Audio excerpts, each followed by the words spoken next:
Elle a épousé un homme qu'on lui avait présenté comme pieux. Mais derrière le silence, se cachait une violence sourde. 3 mois plus tard, il a voulu la brûler vive. Elle a fui, brisée mais debout.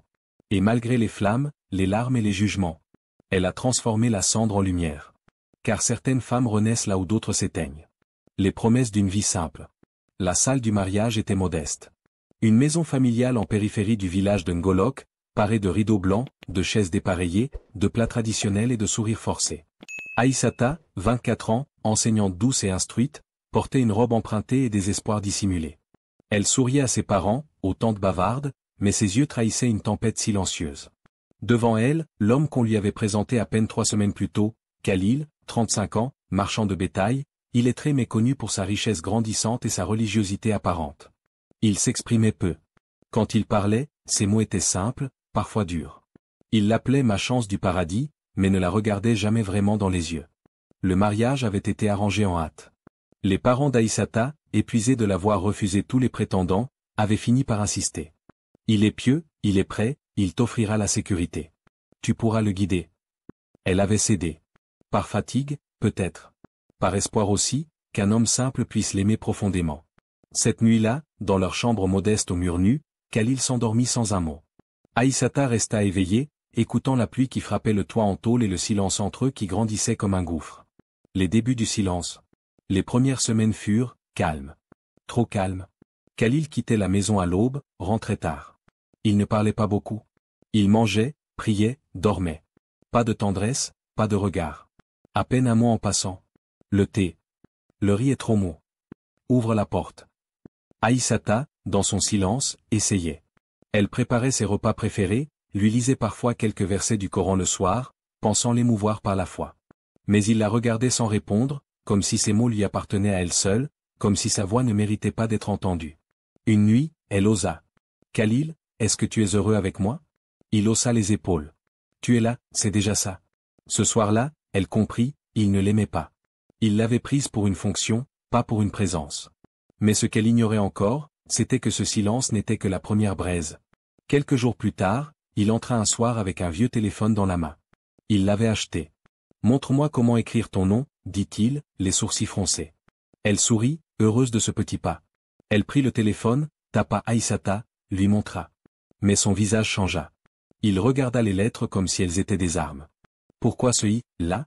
Tu veux que je me ridiculise devant les autres ?» Elle voulut rire doucement, expliquer, mais son rire fut mal reçu. Il se leva brusquement, et dit d'un ton sec. « Toi, tu veux m'humilier ? Parce que je ne sais pas lire ?» Aïssata sentit alors pour la première fois une peur étrange. Pas celle d'un homme violent. Mais celle d'un homme qui pouvait se sentir blessé par un simple mot. Un regard. Une lettre. Et dans son regard, une étincelle naquit. L'étincelle dans les yeux. Depuis la nuit du téléphone, quelque chose s'était fissuré. Khalil n'était plus seulement silencieux. Il était devenu méfiant. Soupçonneux. Chaque geste d'Aïssata était désormais interprété comme un affront. Quand elle lisait un livre. « Tu veux me montrer que toi, tu sais lire ?» Quand elle parlait avec la voisine. « Tu racontes mes secrets ? Tu veux me salir dans le quartier ?» Elle ne répondait pas. Elle tentait d'apaiser. Mais dans sa tête, une voix naissait. Ce n'est pas une maison, c'est une prison sans chaîne. Un soir, elle demanda. « Khalil, et si je donnais des cours aux femmes du village ? Juste le week-end ?» Il ne répondit pas. Il sortit. Il revint 1 heure plus tard, un bâton à la main, l'air calme. « Tu veux apprendre aux autres femmes ? Commence par apprendre à fermer ta bouche. » Aïssata recula d'un pas. Ce soir-là, pour la première fois, elle dormit sans paix. Le lendemain, dans la cour, elle balaya lentement, les yeux dans le vide. Une vieille femme s'approcha d'elle. « Tu es celle qui a épousé Khalil ? » « Oui. »« Am. Sa première femme est partie. Mais personne ne sait pourquoi. Il avait une autre femme ? Oui. Mais il ne veut pas qu'on en parle. Elle était belle aussi. Comme toi. » Le sang d'Aïssata se glaça. Ce détail, ses parents ne le lui avaient jamais dit. Et puis, un soir, alors qu'elle s'apprêtait à dormir, elle entendit Khalil parler au téléphone dehors. « Elle croit qu'elle est mieux que moi. Mais je vais lui montrer qui je suis. » Silence. « Oui, frère. Je vais éteindre sa fierté. Elle verra. » Aïssata, cachée derrière le rideau, sentit sa gorge se nouer. Elle ne comprenait pas tout.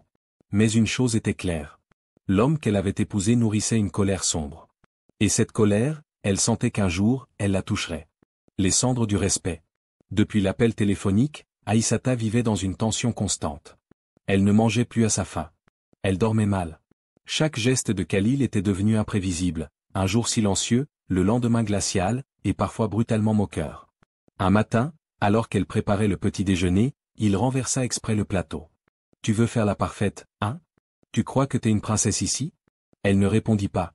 Elle ramassa les morceaux en silence, le cœur déchiré, les mains tremblantes. Une semaine plus tard, tout bascula. Ce jour-là, elle reçut un message vocal de son ancienne élève. « Madame Aïssata, j'ai obtenu mon diplôme grâce à vous. Je ne vous oublierai jamais. » Elle écouta le message discrètement, assise seule dans la chambre. Mais Khalil entra sans prévenir. « C'est qui? Donne-moi ce téléphone. »« C'est une élève, c'est rien, je... » Il arracha le téléphone. Écouta. Fronça les sourcils. Puis il jeta le téléphone contre le mur. « T'as des hommes qui t'envoient des messages? Hein? Des élèves? Tu me prends pour un idiot? » Elle tenta d'expliquer, mais il l'attrapa par le bras, la secoua violemment. « Réponds. Tu crois que j'ai pas compris ton jeu? Tu me méprises, hein? » Elle réussit à se libérer, courut s'enfermer dans la salle de bain, en larmes. Elle resta là jusqu'à l'aube. Il ne vint pas s'excuser. Le lendemain, il était calme. Trop calme. 3 jours plus tard, une odeur étrange envahit la maison. Aïssata trouva dans la cour une boîte de plastique brûlée, encore fumante. À l'intérieur, ses cahiers, ses livres de classe, et sa robe de mariage. Elle tomba à genoux. Le cœur brisé. Khalil sortit de la maison, l'air satisfait. « Tu n'en auras plus besoin. Tu n'es plus cette fille-là. » Ce jour-là, elle comprit, ce n'était plus un simple silence, ni même de la colère. C'était une destruction lente. Organisée. Et elle était seule au cœur de ce brasier invisible. L'huile sur les flammes. Les jours qui suivirent l'incendie de ses souvenirs furent les plus sombres. Aïssata s'effaçait. Elle évitait de parler, de sourire, de lire, même de prier à voix haute. Elle faisait tout pour ne pas déclencher un regard, une pique, une gifle. Mais Khalil, lui, n'était jamais rassasié. Il voulait briser jusqu'à son silence. Un matin, alors qu'elle lavait ses vêtements au puits, une voisine s'approcha. « Ma sœur, est-ce vrai ce que ton mari raconte? De quoi parlez-vous? Il dit que tu es une mauvaise épouse, que tu passes ton temps à parler aux hommes en cachette. » Aïssata pâlit. Le poison de Khalil s'était répandu jusqu'au village. Ce même jour, Khalil revint avec 2 hommes. Des cousins à lui. Il leur montra la maison comme s'il préparait quelque chose.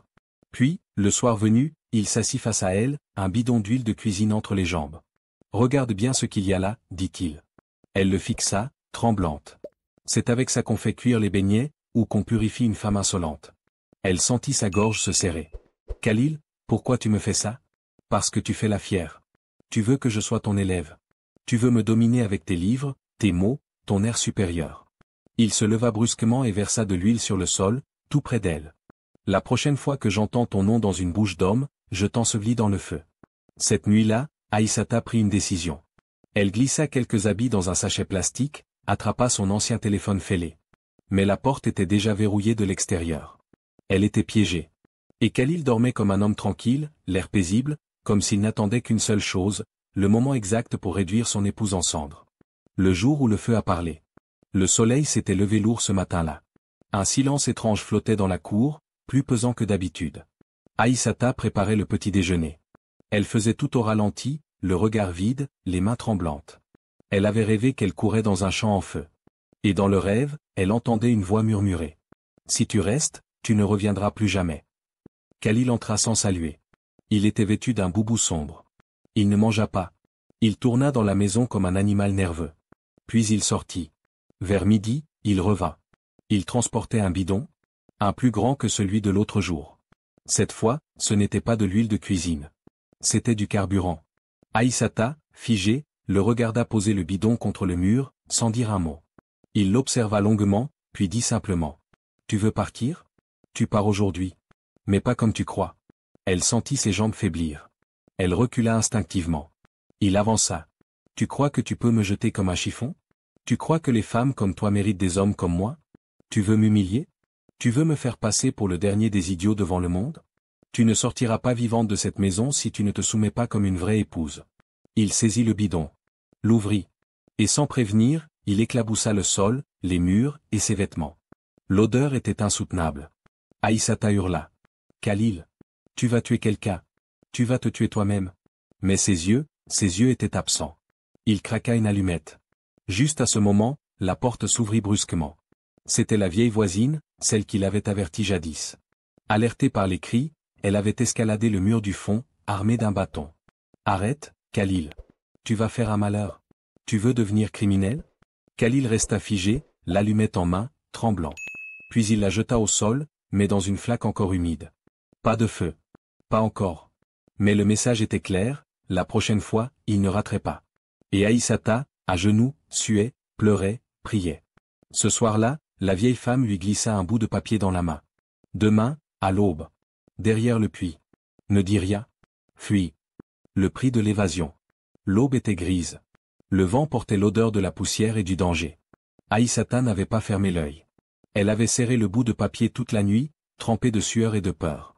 Quand Khalil s'endormit, elle observa sa respiration pendant des heures, guettant le moment exact pour se lever. À la première lueur, elle glissa hors de la natte. Pas un bruit. Elle ramassa discrètement le sachet plastique où elle avait caché une jupe, une sandale et une copie froissée de son certificat d'enseignante. Elle sortit. Le monde entier semblait retenir son souffle. Derrière le puits, la vieille voisine l'attendait. Elle avait en main une clé rouillée, un pagne, et un téléphone usé. « Ma fille, cours. Il va te tuer. Et personne ne dira rien. Je connais les hommes comme lui. Je les ai vus briser des femmes comme toi.